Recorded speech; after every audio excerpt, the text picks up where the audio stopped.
Muy bien, seguimos acá en Portada y es miércoles y los miércoles, como ustedes saben, nos visita un representante del Instituto Peruano de Economía, del IPE. En este caso estamos con el gerente general, Carlos Gallardo. ¿Cómo estás, Carlos? ¿Qué tal? Muchas gracias, Mario. Encantado. Y bueno, generalmente tocamos temas que tienen que ver con la coyuntura política y económica, pero en este caso lo que ha ocurrido es que el IPE ha elaborado un informe sobre estrategias para combatir la pobreza con medidas inmediatas en 4 sectores: en minería, en el agro, en el turismo y el gas natural.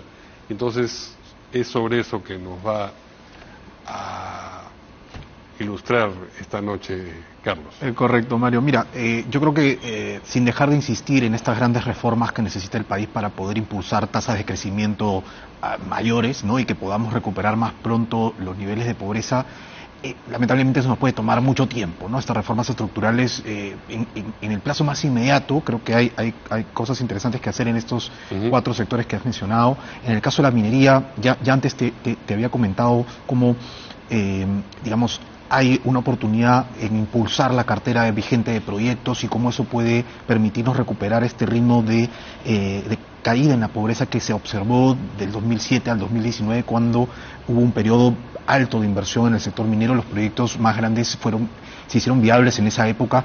Yo creo que si podemos replicar eso, hay un ejemplo muy concreto que quiero darte de Cajamarca y Apurímac, ¿no? En el 2012, ambas regiones eran las regiones más pobres. Apurímac incluso era la primera, Cajamarca la segunda, y en el 2012, mientras en Apurímac digamos, se empezaban a hacer algunas vías de acceso para lo que sería después el proyecto Las Bambas, en Cajamarca escalaba los niveles de conflictividad social.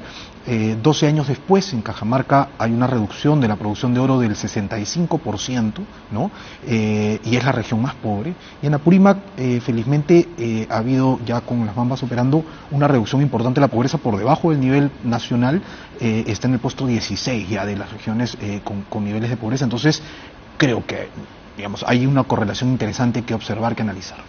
Un segundo sector es el agro, ¿no? Tenemos 4 millones de personas. ¿Pero qué habría que hacer en minería? Bueno, muy puntual, avanzar con la cartera de proyectos, ¿no? Yo creo que es eso principalmente. Yo creo que los destraves importantes, el trabajo a nivel de conflictividad social, para prevenirlos, que permitan avanzar en la cartera de manera más inmediata y adelantar los proyectos es clave. Ok, agro entonces. Sí, ahora pasamos al agro. Hay 4 millones de personas ahí dedicadas a esta actividad, en la actividad más tradicional, más de subsistencia, y digamos, sin dejar de atender este trabajo de mejorar los niveles de asistencia técnica que se les da en el campo.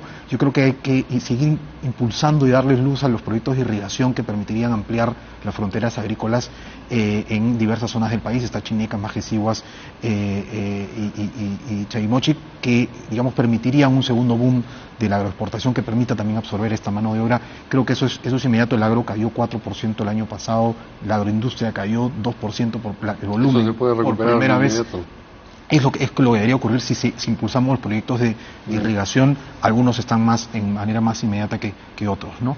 Ya el tercero viene a ser el turismo, ¿no? En turismo todavía seguimos 300.000 puestos de trabajo por debajo del nivel prepandemia, 1 millón de turistas por debajo del nivel prepandemia, 7 millones de viajes internos, de turismo interno por debajo de prepandemia. Entonces, el IPE ha estimado que recuperando los niveles de turismo receptivo prepandemia, podríamos generar adicionalmente 1.600 millones de dólares de divisas, ¿no? Esto es importante porque, digamos, el turismo es un sector bastante transversal, no solamente son hoteles, restaurantes, estamos hablando de una cadena de valor ahí vinculado a las agencias de turismo, a los transportes, ¿no?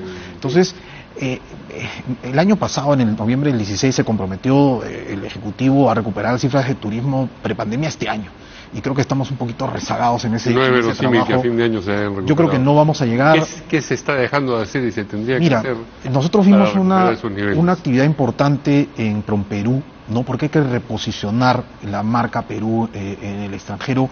Esto se ha ralentizado un poco a raíz de los cambios que hubo en la cartera. Yo espero que la nueva ministra y su equipo retomen esa agenda por reposicionar al Perú y en interno. Yo creo que ya el hecho de que no haya los niveles de conflictividad que vimos el año pasado van a sumar a una recuperación que esperamos sea importante este año, ¿no?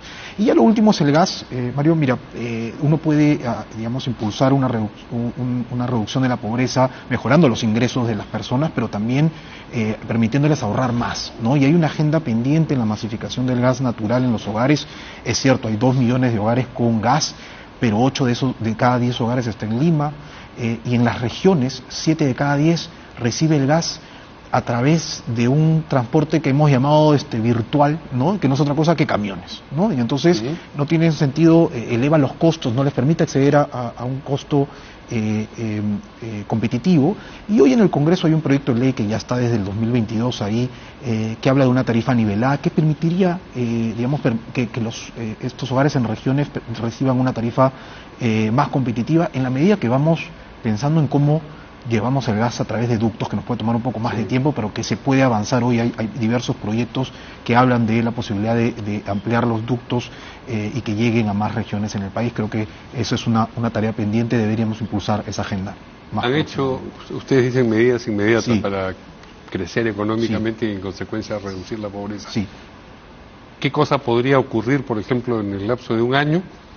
¿Han hecho cálculos de qué tanto se podría crecer? En el caso del turismo, por ejemplo, de recuperar las cifras, este año el impulso de las cifras de turismo receptivo, este año el impulso podría ser hasta de 0.7 puntos del PBI. O sea, en lugar de crecer 2 o 3, podríamos estar creciendo alrededor pues de 2.5 o 3.5, 3.7, ¿no? Esa es la potencia que tiene el caso del turismo. Y en el caso de la minería, claro, sacando una cartera de proyectos, una cantidad de proyectos de manera más importante, que Yabeco, digamos, un proyecto de esa magnitud o una serie de proyectos de esa magnitud, cuando entran en fase de inversión y posteriormente de operaciones, le suman más de medio punto al PBI. O sea, esa es la magnitud de lo que podrían moverse en un plazo realmente breve. Claro, en la medida que podamos ir avanzando. En el caso de la minería, en los proyectos de inversión, y en el caso del turismo sí es mucho más inmediato, porque es turismo que teníamos, ¿no? Y las condiciones están ahí. Realmente no hay que hacer tanto más que hacer estas actividades que te digo de reposicionar el nombre Perú en el extranjero,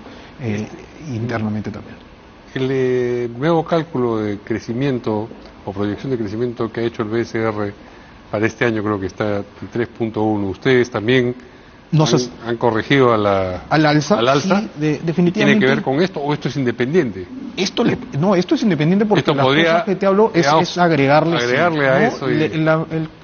Digamos, el ajuste hacia arriba que hicimos hace poquito viene en parte por lo que estamos viendo, ¿no? Si pudiésemos agregarle la activación de más proyectos mineros, de turismo, del gas, ¿no es cierto?, de que podamos tener ganar competitividad, o en el caso del agro, lo que estamos viendo, si pudiera ser aún mayor la recuperación del agro que estamos viendo en este año, esta cifra seguro que puede volverse a botar hacia arriba en el próximo trimestre, ¿no? Habría que ver algo más. Esta corrección de los cálculos del BCR es, digamos, lo mismo que hicieron ustedes antes. No es que esto los haga pensar a ustedes también que, caray, tenemos que revisar nuestras cifras. Lo que pasa es que el BCR estaba en 2,9 o 3%, ¿no? Entonces su ajuste ha sido bastante ligero porque ya venían de más arriba. Nosotros veníamos de 2.4, el ajuste ha sido mayor por lo que hemos estado viendo recién en estos últimos meses, ¿no? Entonces creo que en ese sentido somos un poco más conservadores en cuanto al dinamismo que estamos viendo.